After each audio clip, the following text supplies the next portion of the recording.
Hello बच्चों, welcome to PW. तो चलिए यहाँ पे अपन इस क्वेश्चन को देखते हैं। क्वेश्चन क्या बोल रहे हैं? Two balls of same size but of different materials, rubber and iron, are kept on the smooth floor of a moving train. The brakes are applied suddenly to stop the train. Will the ball starts rolling? If so, in which direction? Will they move with the same speed? Give reasons for your answer. तो आइए यहाँ पे अपन इसका answer देखते हैं।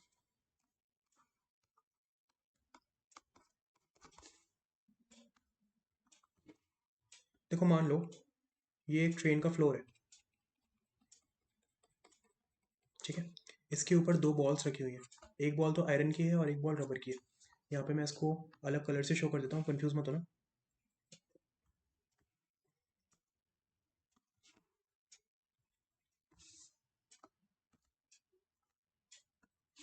मान लो जो पहली बॉल है it is made up of iron, और जो दूसरी बॉल है it is made up of rubber, ठीक है।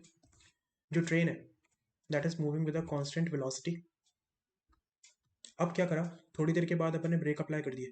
ब्रेक अप्लाई करने का मतलब क्या होता है? ऑपोजिट डायरेक्शन में ए एक्सेलरेशन जनरेट करना, यानी कि एक रिटार्डिंग फोर्स जनरेट करना। अब देखो, लॉ ऑफ इनर्शिया क्या कहता है, यहाँ पे मैं लिखता हूँ, according to law of inertia,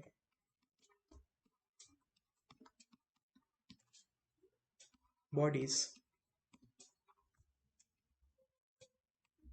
in motion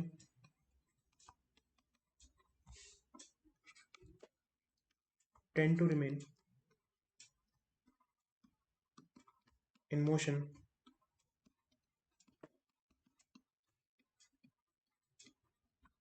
unless and until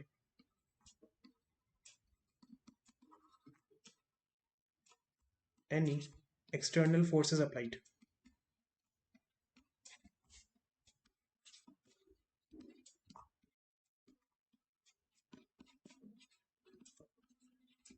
इस बात का क्या मतलब है?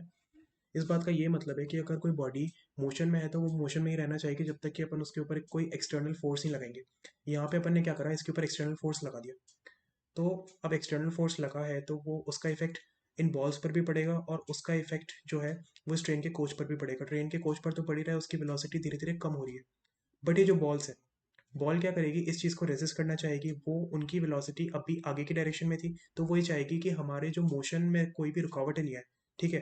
तो अब यहाँ पे क्या होगा ना, धीरे धीरे करके जो ट्रेन की जाने की टेंडेंसी है वो तो क्या है, लेफ्ट में आ जाएगी। पर जो बॉल की टेंडेंसी है, बॉल क्योंकि रेजिस्ट कर रही है तो उनकी टेंडेंसी तो अभी भी मेंटेन है आगे जाने की।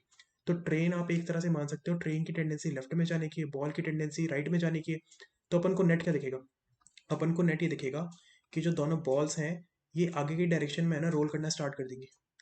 तो अपन को इस चीज़ का तो आंसर मिल गया कि will the ball start rolling. तो यहाँ पे मैं लिखता हूँ yes, the balls will start rolling. अब इसमें पूछा है इन विच डायरेक्शन, तो डायरेक्शन कैसे बताएं? एक्सेलरेशन की ऑपोजिट डायरेक्शन बोल दूं? तो यहाँ पे मैं लिख देता हूँ in the opposite direction of acceleration. Clear? आगे पूछा है इसमें will they move with same speed. अब देखो ये अच्छा क्वेश्चन है। यहाँ पे अपन जानते हैं, यहाँ पे इनर्शिया का कॉन्सेप्ट लग रहा है, और इनर्शिया किस पे डिपेंड करता है? मास पे डिपेंड करता है। इतना तो हम श्योर है कि दोनों बॉल्स का जो मास है वो डिफरेंट होगा। इसका मास लेट से m1 है, इसका मास लेट से m2 है, दोनों बॉल्स का मास सेम नहीं होगा, ठीक है। मास सेम नहीं होगा, तो सीधी सी बात है इन पे इनर्शियल फोर्सेस जो हैं वो भी अलग अलग लगेंगे। अगर इनर्शियल फोर्सेस अलग अलग लगेंगे तो इनका जो एसेलरेशन होगा वो अलग अलग होगा, और अगर एसेलरेशन अलग अलग होगा तो दोनों की स्पीड अलग अलग होगी। तो यहाँ पे मैं लिखता हूँ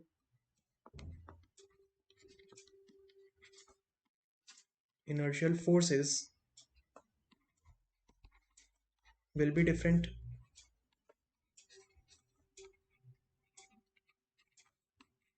so velocities will be different।